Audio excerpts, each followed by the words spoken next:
एक समय की बात है। सूरज अपने माता पिता के साथ एक गांव में रहता था। उसके माता पिता काफ़ी गरीब थे। घर का खर्च चलाने के लिए उसके माता पिता वहाँ के राजा के महल में मजदूरी किया करते थे। कभी कभी सूरज भी अपने माता पिता के साथ जाता और दिन भर उनकी काम में सहायता करता। एक दिन सूरज फावड़े से खुदाई कर रहा था। तभी वह देखता है कि वहाँ जमीन पर एक घायल बूढ़ा सांप निकलता है। सांप देखकर सूरज काफी डर जाता है और चिल्लाने लगता है, सांप, सांप, सांप, सब लोग जल्दी इधर आओ, देखो यहाँ पर एक सांप है। तभी वहां पर लोगों की भीड़ इकट्ठा हो जाती है। देखो, देखो यहाँ पर सांप है। दूर हटो, गांव वालों, दूर हटो, दूर हटो। सूरज, बेटा तुम उसके पास नहीं जाना, यह बहुत ही जहरीला है। हम अभी जाकर लाठी लेकर आते हैं, तुम देखना कि वह कहीं भाग न पाए। और भीड़ सांप को मारने के लिए दूर से उसकी ओर भाग कर आने लगती है।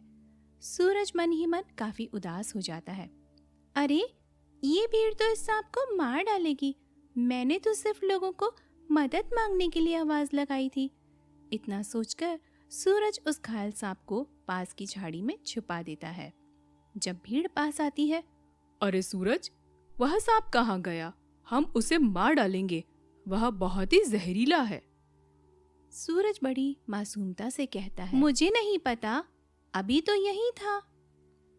बहुत कोशिश के बाद भी लोग उस सांप को ढूंढ नहीं पाते और हताश होकर वहां से चले जाते हैं। सूरज भी अपने माता पिता के साथ वहां से चला जाता है। वह जैसे ही मुड़ता है तो पीछे से एक आवाज आती है, रुको सूरज, मैं एक जादुई सांप हूँ, बताओ मैं तुम्हारी कैसे मदद कर सकता हूँ? नहीं नहीं, मैंने किसी लालच से तुम्हें नहीं छुपाया था। मैं यदि ऐसा ना करता तो यह भीड़ तुम्हें मार डालती। तुम घबराओ नहीं, तुम बहुत ही दयालु और अच्छे इंसान हो सूरज। मैं तुम्हें अक्सर यहाँ अपने माता पिता की मदद करते देखता हूँ। मांगो, तुम्हें क्या चाहिए? मेरे माँ बाप काफी गरीब हैं। उन्हें रोज कड़ी धूप में काफी मेहनत करनी पड़ती है। आप अपनी शक्ति से उन्हें कोई अच्छा काम दिलवा सकते हैं? जादुई सांप सूरज की बातें सुनकर, तुम कितने अच्छे हो, अभी भी तुम्हारे अंदर कोई लालच नहीं है। ये लो, मैं तुम्हें यह जादुई मणि देता हूँ। जब भी तुम्हें जो भी जरूरत पड़े, तुम इस मणि को सामने रखकर उससे मांग लिया करना। सूरज उस जादुई सांप की मणि को लेकर अपने माता पिता के साथ घर आ जाता है। अब सूरज को जब भी जरूरत पड़ती, वह अपनी जरूरत भर का पैसा या कोई वस्तु उस मणि को सामने रखकर उससे मांग लेता और उसकी सारी जरूरतें पूरी हो जाती। एक दिन जब सूरज उस मणि के सामने बैठकर कुछ मांग रहा था, तभी उसका पड़ोसी दरवाजे से उसे देख लेता है। जैसे ही जादुई सांप की मणि से सूरज के सामने महंगी चीजें प्रकट होती है, वह दरवाजे पर खड़ा व्यक्ति चौंक जाता है। अब वह उसे सूरज से किस प्रकार लिया जाए, उसकी कोशिश करने लगता है। अगली शाम सूरज और उसके माता पिता खाना खाकर सोने चले जाते हैं। तभी रात के अंधेरे में उसका पड़ोसी मित्र आता है और सांप की जादुई मणि को चुरा कर ले जाता है। अगली सुबह जब सूरज जादुई मणि को नहीं देखता, तो वह काफी उदास हो जाता है और वह उसे ढूंढने की कोशिश करता है। काफी मेहनत के बाद भी उसे वह जादुई मणि नहीं मिलती। वहीं दूसरी ओर उसका पड़ोसी मित्र वह जादुई मणि पाकर काफी खुश था। वह मन ही मन सोचने लगा कि वह इस जादुई मणि से अब खूब सारा धन और महंगी वस्तुएं मांगकर अपनी पूरी जिंदगी आराम से निकालेगा और मौज मस्ती करेगा। यहाँ सूरज एक बार फिर पहले जैसा ही हो जाता है। उसे फिर से अपने माता पिता के साथ काम पर जाना पड़ता है। वहीं दूसरी ओर उसकी पड़ोसी मित्र रोज उस जादुई मणि से सोना, जवाहरात और हीरे मोती मांगता और उसे कमरे में इकट्ठा करने लगा। देखते ही देखते उसका सारा कमरा सोने और चांदी से भर गया। लेकिन उस पड़ोसी का अब भी लालच से मन न भरा। वह ढेर सारा धन इकट्ठा करते ही रहता। तभी पड़ोसी की पत्नी, अजी, तुम इस जादुई मणि से इतना धन इकट्ठा क्यों करते रहते हो? अरे भगवान, तुम्हें क्या पता कब इस जादुई मणि की शक्ति समाप्त हो जाए। उससे पहले मुझे बहुत सारा धन इकट्ठा करना है। उसकी पत्नी उसे समझाते हुए कहती है, अजी, हमें इतना लालच नहीं करना चाहिए। अब हम इस जादुई मणि से तभी धन मांगेंगे जब हमें इसकी जरूरत होगी।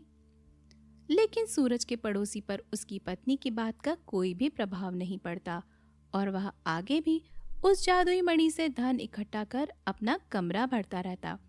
अगली सुबह वह अपने घर से देखता कि गांव के चौराहे पर काफी लोग एक व्यक्ति को घेरे हुए खड़े हैं।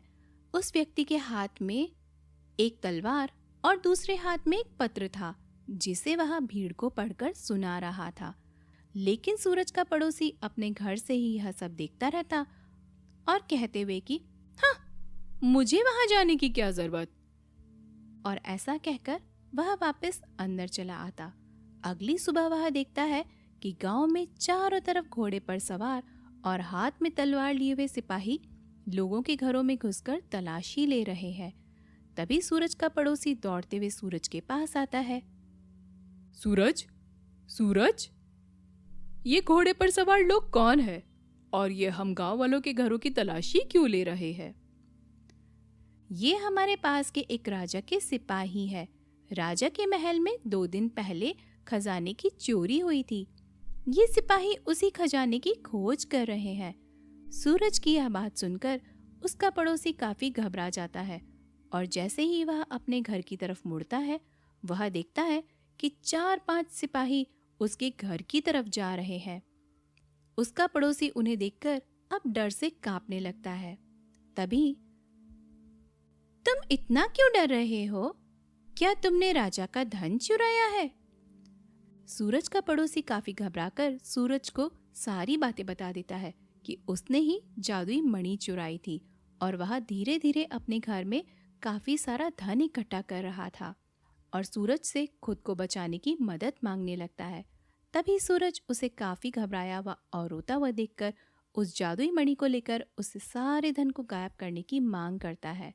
सूरज के इतना कहते ही कमरे से सारा धन गायब हो जाता है और जब सैनिक वहां पहुंचते हैं तो वहां उन्हें कुछ भी नहीं मिलता। इस प्रकार सूरज की जादुई मणि उसके पास आ जाती है और उसका लालची पड़ोसी एक बार फिर पहले जैसा ही हो जाता है। तो उम्मीद है दोस्तों, आपको हमारी कहानी पसंद आई होगी। अगर कहानी पसंद आए तो हमारे चैनल को लाइक एंड सब्सक्राइब करना ना भूलें। मिलते हैं जल्दी ही नई कहानी के साथ। तब तक के लिए धन्यवाद।